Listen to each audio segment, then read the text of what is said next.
जब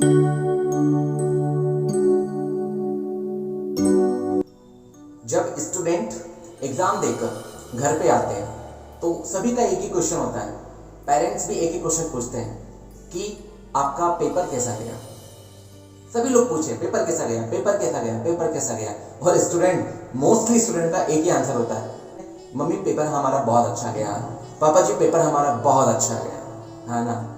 फिर भी सबका पेपर जब अच्छा जाता है तो फिर रिजल्ट ही बेकार क्यों आता है?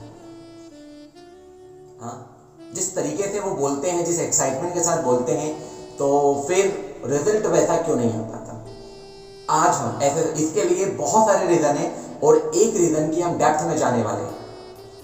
ठीक है कि आखिरकार रिजल्ट इतना बेकार क्यों आता है ना। मार्क्स कहां डिडक्ट होते हैं, तो इस एक रीजन के डेप्थ में हम जाने वाले हैं। इंपॉर्टेंट वीडियो होने वाला है, हो सकता है वीडियो थोड़ा सा लेंदी हो, बट जब तक हम डेप्थ में नहीं जाएंगे तब तक हम चीजों को समझेंगे नहीं।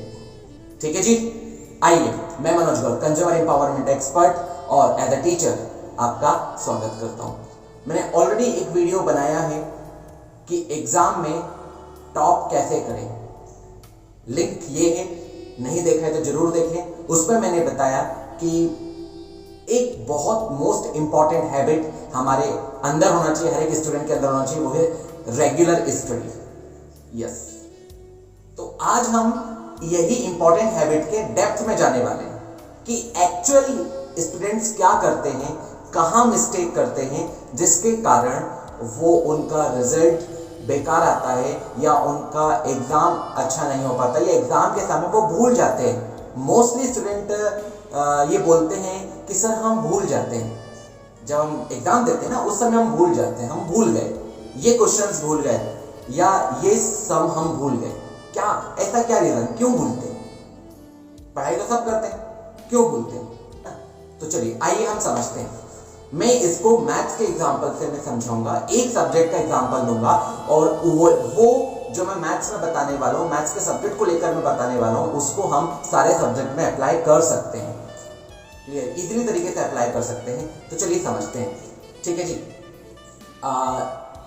मैंने लास्ट वीडियो में बताया था कि हमें रेगुलर स्टडी करना है। क्या करना है? रेगुलर स्टडी करना है। हाँ ठीक है, तो अब ये रेगुलर स्टडी कैसे? चलिए मान लेते मैथ के टीचर ने आज 3 सम कराए हैं, है ना, किसी भी एक्सरसाइज के 3 क्वेश्चंस कराए, 3 सम कराए हैं। ठीक है, तो स्टूडेंट्स को चाहिए कि वो 3 क्वेश्चन 3 सम उसी दिन जाके रिवाइज करे। It is first rules, it is compulsory कि उसी दिन जाके रिवाइज करे। ठीक है, अब मोस्टली स्टूडेंट को पता भी होता है, वो उसी दिन जाकर रिवाइज भी करते हैं। फिर कहां प्रॉब्लम होती है ना। स्टूडेंट से पूछते हैं कि आपने रिवाइज करा, तो स्टूडेंट बोलते हैं यस सर हमने रिवाइज करा, फिर भी हमारे मार्क्स नहीं आए। तो अब आप समझिएगा कि और कहां प्रॉब्लम होती है। ठीक है, मान लेते हैं कि आज स्टूडेंट ने वो रिवाइज, अच्छा सबसे पहले तो रिवाइज करना है ना, आज ही जाकर घर पे उसको रिवाइज करना है। 2 टाइम 3 टाइम रिवाइज करिए वो क्वेश्चन को। ये सबसे पहली इंपॉर्टेंट हमारा वर्क है, स्टूडेंट का वर्क है। क्लियर। अब दूसरा इंपॉर्टेंट वर्क, स्टूडेंट को चाहिए कि मान लेते हैं आज जो क्वेश्चन रिवाइज करे हैं, 10 दिन के बाद वापस से वो क्वेश्चन रिवाइज करें। स्टूडेंट ये समझते हैं कि एक बार रिवाइज हो गया तो वो हमारे स्टूडेंट के माइंड में वो फीड हो गया। स्टूडेंट समझते हैं कि हमने एक बार इसको रिवाइज कर लिया, मतलब हमको आ गया, अब दोबारा इसको रिवाइज करने की जरूरत नहीं है, दोबारा इसको पढ़ने की जरूरत नहीं है। जबकि चाहिए स्टूडेंट को फिर से 10 दिन के बाद, 15 दिन के बाद उसको उसी क्वेश्चन को वापस से रिवाइज करें। क्लियर। और इसके बाद 15 दिन के बाद यदि एक बार रिवाइज कर लिया, फिर और 15 दिन के बाद, मतलब 1 महीने के बाद लगभग वापस से उसको एक बार हमें रिवाइज करने की जरूरत है। यस, 100% रिवाइज करने की जरूरत है। अब यहां होता क्या है, अब थोड़ा इसको समझिएगा कि अब यहां होता क्या है। इसके अपोजिट क्या होता है, जरा ध्यान से समझिएगा कि वैसे तो मोस्टली स्टूडेंट 80% स्टूडेंट उसको तुरंत जाके रिवाइज करते नहीं है, तो वो कहानी वहीं पे खत्म। रिवाइज करना है, उसी दिन जाके रिवाइज करना है। फिर स्टूडेंट ये समझते हैं चलो रिवाइज कर लिया, स्टूडेंट ने समझा कि हमें आ गया, 10 दिन के बाद उसको रिवाइज नहीं करा, स्टूडेंट ने 15 दिन के बाद रिवाइज नहीं करा।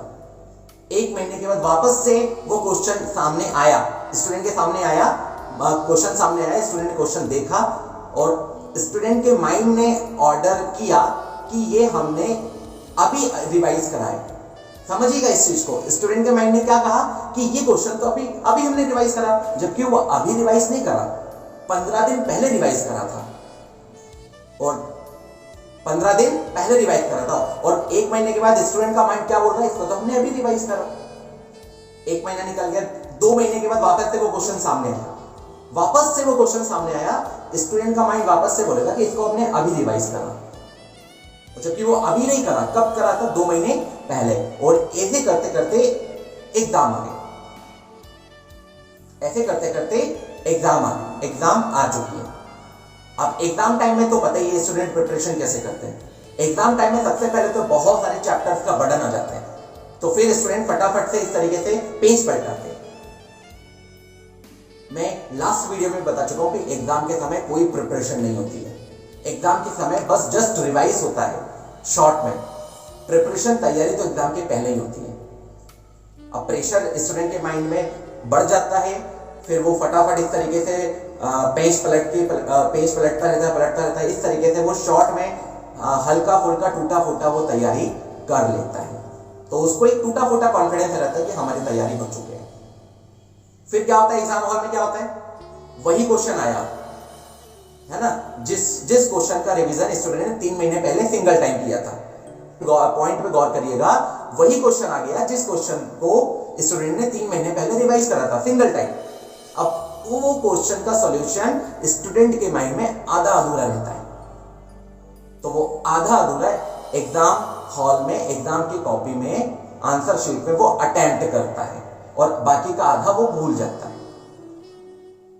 यस, और फिर वहां उसके मार्क डिडक्ट होते हैं। अब पूरे वीडियो में जो मैंने बातें कही उसको मैं रिवाइज करूं, एक या 2 लाइन में कहूं तो बहुत सिंपल सी बातें हैं कि कोई भी क्वेश्चन या कोई भी किसी भी सब्जेक्ट का क्वेश्चन या कोई मैथ्स का कोई भी सम, यदि आपने उसको एक बार रिवाइज कर लिया या एक बार लर्न कर लिया है, तो 10 दिन के बाद, 15 दिन के बाद आपको उसी क्वेश्चन या उसी सम को वापस से रिवाइज करना है। लर्न तो आपने एक बार कर लिया, उसी क्वेश्चन को वापस से रिवाइज करते रहना है।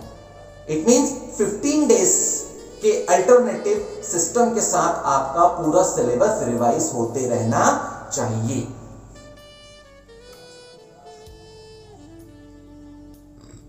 यस, 15 डेज के, और ये स्टूडेंट को नोट डाउन करना पड़ेगा कि ये क्वेश्चन हमने कितने दिन पहले सॉल्व करके देखा था, या ये आंसर हमने कितने दिन पहले लर्न किया था। ये स्टूडेंट को पूरा डाटा रखना पड़ेगा, पूरा डाटा स्टूडेंट को रखना पड़ेगा, समझना पड़ेगा कि हाँ ये क्वेश्चन हमने इतने दिन पहले किया था, अब हमें इसको रिवाइज करने की जरूरत है। तब जाके जो है परफेक्टली तरीके से वो एग्जाम अच्छे से दे पाएगा, वो सारे क्वेश्चन अच्छे से अटेम्प्ट कर पाएगा। रेगुलर स्टडी तो इंपॉर्टेंट है, बट रेगुलर स्टडी भी सिस्टमेटिक तरीके से हमें करना इंपॉर्टेंट है। तो फिर आप देखिए, आपका एग्जाम पेपर देखकर आपका कॉन्फिडेंस टॉप में रहेगा और आप सारे क्वेश्चन अच्छे से अटेम्प्ट कर पाएंगे, बहुत अच्छे तरीके से अटेम्प्ट कर पाएंगे। Okay ji, thank you so much.